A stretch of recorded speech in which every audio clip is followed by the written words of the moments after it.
பரலோக பிதாவே, இந்த அதிகாலையிலும் இந்த வேதவாசி நிகழ்ச்சி எங்களுக்கு ஆசீர்வாதம் தரும்படி நாங்கள் உண்மை நோக்கி பார்க்கிறோம். இயேசுவே, நீர் இந்த வேதவாசி நிகழ்ச்சியை எங்களுக்கு ஆசீர்வதித்து உம்முடைய மகிமை வெளிப்பட செய்யும்படிக்காக உமக்கு உம்முடைய சித்தம் எங்கள் மீதில் இறங்க ஒப்புக் கொடுக்கிறோம். கர்த்தர் கிரியை செய்வீராக உமக்கு ஸ்தோத்திரம் செலுத்துகிறோம். ஆண்டவரே, பெரிய காரியங்களை செய்யும் நீர் மகிமைப்படுவீராக என்ற வேதவாசி நிகழ்ச்சியின் மூலமாக என்ன சொன்னால் இயேசு கிறிஸ்துவ நாமத்தில் வேண்டிக் கொள்கிறோம் எங்கள் அன்பின் பிதாவே, ஆமென். அன்பு நேயர்களே, இந்த வேதவாசி நிகழ்ச்சியை நீங்கள் ஒரு முறை போட்டு கேட்பீர்களானால் ஒரு வருடத்திலே ஒரு முறை வேதத்தை வாசித்து முடிப்பீர்கள்.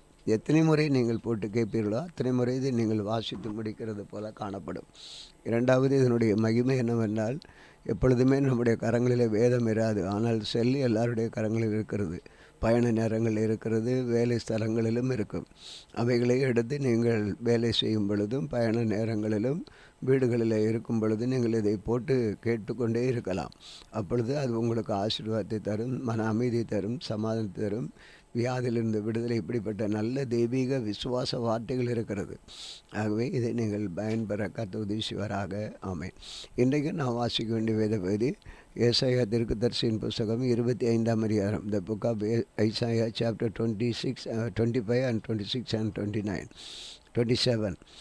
கர்த்தாவே, நீரே என் தேவன், உம்மை உயர்த்தி உமது நாமத்தை துதிப்பேன். நீர் அதிசயமானவைகளை செய்தீர். உமது பூர்வ ஆலோசனைகளை சத்தியமும் உறுதியுமானவைகள். நீர் நகரத்தை மண்மேடும் அரணான பட்டணத்தை பாழுமாக்கினீர். அந்நியரின் ராஜதானியை இராதபடிக்கும் என்றைக்கும் கட்டப்படாதபடிக்கும் செய்தீர். ஆகையால் பலத்த ஜனங்களை உம்மை மகிமைப்படுத்துவார்கள். கொடூரமான ஜாதிகள் நகரம் உமக்கு பயப்படும். கொடூரமானவர்கள் சீரர் மதிலை மோதி அடிக்கிற பெரு வெள்ளத்தை போல் இருக்கையில், நீர் ஏழைக்கு பலனும் நெருக்கப்படுகிற எளியவனுக்கு திடனும் பெருவெள்ளத்துக்கு தப்பும் அடைக்கலமும் வெயிலுக்கு ஒதுங்கும் நிழலுமானே.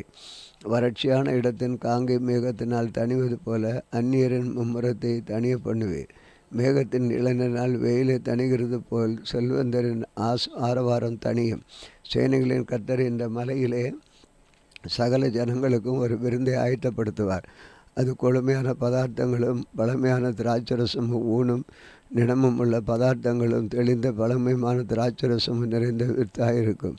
சகல ஜனங்களும் மேலுள்ள முக்காட்டையும் சகல ஜாதிகளையும் மூடி இருக்கிற மூடலையும் இந்த மலையிலே அகற்றி போடுவார்.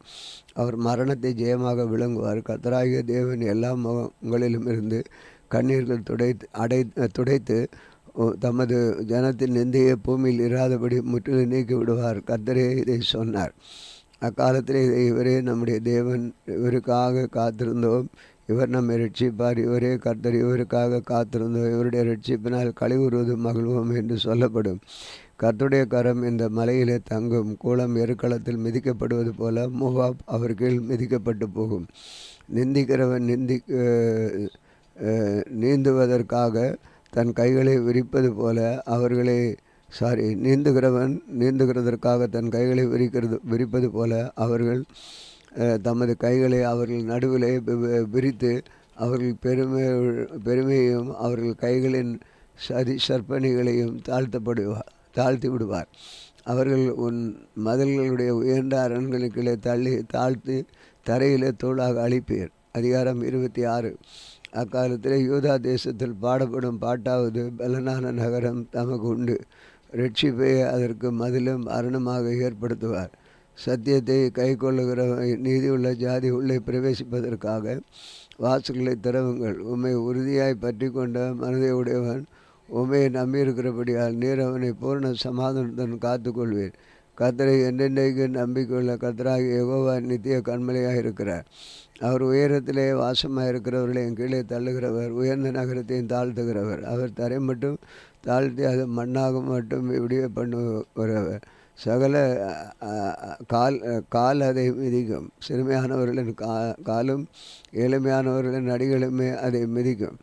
நீதிமானுடைய பாதை செம்மையாயிருக்கிறது. மகா நீதிபதியாகிய நீதிமானுடைய பாதையை செம்மைப்படுத்துகிறீர். கர்த்தாவே, நம்முடைய நியாய தீர்ப்புகளின் வழியிலே உமக்கு காத்திருக்கிறோம். அது நாம உண்மை நினைக்கும் நினைவுகள் எங்கள் ஆத்மா வாஞ்சியாக இருக்கிறது. என் ஆத்மா இரவிலே உண்மை வாஞ்சிக்கிறது. எனக்குள் இருக்கிற என் ஆவியால் அதிகாலையிலும் உம்மை தேடுகிறேன். உம்முடைய நியாய தீர்ப்புகள் பூமியிலே நடக்கும். போது பூஜாகரத்து குடிகள் நீதியை காத்து கொள்வார்கள். துன்மார்க்கருக்கு தயவு செய்தலும் நீதியை காத்துக்கொள்ள நீதியுள்ள தேசத்தில் அவன் அநியாயம் செய்து கர்த்தருடைய மகத்துவத்தை கவனியாதே போகிறான். கர்த்தாவே, உமது கை ஓங்கி இருக்கிறது, அவர்கள் அதை காணாதிருக்கிறார்கள். ஆனால் உமது ஜனத்திற்காக நீர் கொண்ட வைராக்கியத்தை கொண்டு வெட்கப்படுவார்கள். அக்கினி உம்முடைய சத்துருக்களை பட்சிக்கும். கர்த்தாவே, உமக்கு சமாதானத்தை கட்டளையிடுவீர். எங்கள் கிரியைகள் எல்லாம் எங்களுக்காக நடத்துகிறவர் நீரே. எங்கள் தேவனாகிய கர்த்தாவே, உண்மையல்லால் வேறு ஆண்டவர் எங்களை ஆண்டார்கள். இனி உண்மை மாத்திரம் சார்ந்து உம்முடைய நாமத்தை பிரஸ்தாபப்படுத்துவோம். அவர்கள் செத்தவர்கள் ஜீவிக்க மாட்டார்கள். மாண்ட ராட்சதர்கள் திரும்ப எழுந்திராமல் நீர் அவர்களை விசாரித்து சங்கரித்து அவர்கள் பெயரையும் அழிய பண்ணினீர். இந்த ஜாதியாரையும் பெருக பண்ணினீர். கர்த்தாவே, நீர் இந்த ஜாதியை பெருக பண்ணினீர். நீர் மகிமைப்பட்டீர். தேசத்தின் எல்லை எல்லாவற்றையும் தூரத்தில் தள்ளி வைத்தீர். கர்த்தாவே, நெருக்கத்தில் உம்மை தேடினார்கள். உம்முடைய தண்டனை அவர்கள் மேலிருக்கையில் அந்தரங்க வேண்டுதல் செய்தார்கள். கர்த்தாவே, வேறு காலம் சமீபத்திருக்கையில் வேதனைப்பட்டு தன் அம்பாயத்தில் கூப்பிடுகிற கர்ப்பவதியைப் போல உமக்கு முன்பாக இருக்கிறோம். நாங்கள் கற்பமாக இருக்கிறதை இருந்த வேதனைப்பட்டு காற்றை பெற்றவர்களைப் போல இருக்கிறோம். தேசத்தில் ஒரு ரட்சிப்பையும் செய்ய மாட்டாதிருக்கிறோம். பூஜகரத்து குடிகள் விழுகிறதும் இல்லை. மறித்து உம்முடையவர்கள் பிரேதமான என்னுடையவர்களோட கூட எழுந்திருப்பார்கள். மண்ணில் தங்கியிருக்கிறவர்களை விழித்து கெம்பீரியுங்கள். உம்முடைய பனி பூண்டுகள் மேல் பெய்யும் பனியைப் போல் இருக்கும். மரித்தோரை பூமி புறப்பட பண்ணும். என் ஜனமே, நீ போய் உன் அறைக்குள்ளே பிரவேசித்து உன் கதவுகளை பூட்டி கொண்டு சினமடம் கடந்து போக மட்டும் கொஞ்ச நேரம் ஒளிந்து கொள். இதோ பூமியினுடைய குடிகளின் அக்கிரமத்து நிமித்தம் அவர்களை விசாரிக்கும்படி கர்த்தர் தம்முடைய ஸ்தானத்திலிருந்து புறப்பட்டு வருவார். பூமி தன் இரத்த பலிகளை வெளிப்படுத்தி தன்னிடத்தில் கொலை செய்யப்பட்டவர்களை இனி மூடாதிருக்கும். அதிகாரம் 27. அக்காலத்திலே கர்த்தர் லிவியாதான் என்னும் நீண்ட பாம்பை, லிவியாதான் என்னும் கோணலான சர்ப்பத்தை கடிதும் பெரிதும் பலத்ததுமான தமது பட்டயத்தால் தண்டிப்பார். சமுத்திரத்தில் இருக்கிற வலு சர்ப்பத்தை கொண்டு போடுவார். அக்காலத்தில் நல்ல திராட்சரசத்தை தாரும் திராட்சை தோட்டம் உண்டாயிருக்கும். அதை குறித்து பாடுங்கள். கர்த்தராகிய நான் அதை காப்பாற்றி அடிக்கடி அதற்கு தண்ணீர் பாய்ச்சி ஒருவரும் அதை சேதப்படுத்தாதபடிக்கு அதை இரவும் பகலும் காத்து கொள்வேன். உக்கிரகம் என்னிடத்தில் இல்லை. முட்செடியும் நெறிஞ்சிலையும் கொண்டு வருகிறவன் யார்? நான் அவைகள் மேல் வந்து அவைகளை ஏகமாய் கொளுத்து விடுவேன். இல்லாவிட்டால் அவன் என் பலனை பற்றி கொண்டு என்னோட ஒப்புரவாக மட்டும் அவன் என்னோட ஒப்புரவாவான். யாக்கோபு வேர் பற்றி இஸ்ரவேல் பூத்து காய்த்து உலகத்தை பல நாள் நிரப்பும் நாட்கள் வரும். அவரனை அடித்தவர்களை அடித்தது போல இவனை அடிக்கிறாரோ? அவர்கள் கொல்லப்படும் கொலையாக போல இவன் கொல்லப்படுகிறானோ? தேவரே, ஞானத்தை துரத்து விடுகையில் மட்டாய் அதனுடைய வழக்காடுகிறீர். கொண்டல் காற்றடிக்கிற நாளிலே அவர் நம்முடைய கடுங்காற்றினால் அதை விலக்கி விடுகிறார். ஆகையால் அதனால் யாக்கோபின் அக்கிரமம் நிக்கரகம் பண்ணப்படும். தோப்பு கிரகங்களும் சிலைகளும் இனி நிற்காதபடி அவைகளை பலிபிடங்களின் கல்லுகளை எல்லாம் நொறுக்கப்பட்ட சுண்ணாம்பு கல்லுகளாக்கிவிடும் போது அவர்களுடைய பாவத்தை அவர் அகற்றுவார் என்பதே அதனால் உண்டாகும் பலன்.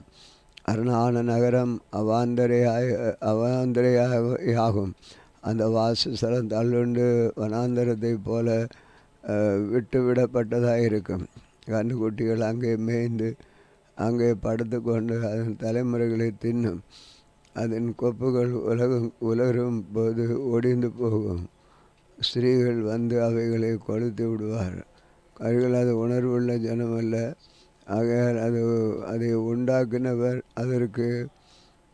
அதற்கு இறங்காமலும் அதை உருவாக்காமலும் அதற்கு கிருபை செய்யாமலும் இருப்பார். அக்காலத்திலே கர்த்தர் ஆற்றங்கரையின் விளைவு தொடங்கி எகிப்து நதி மட்டும் போரடிப்பார். இஸ்ரவேலின் புத்திரரே, நீங்கள் ஒருவர் சேர்க்கப்படுவீர்கள். அக்காலத்திலே பெரிய எக்காலம் போதப்படும். அப்பொழுது அசீரியா தேசத்திலே சிதறடிக்கப்பட்டவர்கள் எகிப்து தேசத்திலே துரத்தி விடப்பட்டவர்களுமே வந்து எருசலேமில் உள்ள பரிசுத்த பர்வதத்திலிருந்து கர்த்தரை பணிந்து கொள்ளுவார்கள். ஆமேன். கர்த்தரை பணிந்து கொள்வார்கள். பரலோக தந்தையே, இந்த வேளையிலும் இந்த காலை இந்த வேத வாசிப்பு நிகழ்ச்சி எங்களுக்கு ஆசீர்வதித்ததுக்கு நன்றி. உம்முடைய வார்த்தைகளினாலே நாங்கள் எச்சரிக்கப்படுகிறோம், உணர்த்தப்படுகிறோம். உம்முடைய அற்புதங்களை சுதந்திரிக்கிறோம். கர்த்தர் தொடர்ந்து ஒவ்வொருவர் மேலும் இந்த வல்லமை இறங்கட்டும். யார் யார் இந்த நிகழ்ச்சி ஆண்டவரை பார்த்து ஆண்டவரை இந்த நாளில் இருக்கிறார்கள், அவர்களோடு தேவன் கூட இருந்து அற்புதங்களை அவர்களுக்கு கட்டளையிடும்படி ஜெபிக்கிறோம். வியாதியிலே அவர்களுடைய சரீரத்தில் இருக்கிற வியாதியிலே சுகந்தாரும் உம்முடைய அற்புத மகிமை காணப்பட்டு இன்று கண்ட ஏப்தியன் அவருடைய குடும்பங்களை காணப்படக்கூடாது. அப்பா, பணிபுரிகிறவர்கள் மேலே தேவ பிரசன்னம் இருக்கட்டும். வீட்டில் இருக்கிறவர்களோடு தேவ பிரசன்னம் இருக்கட்டும்.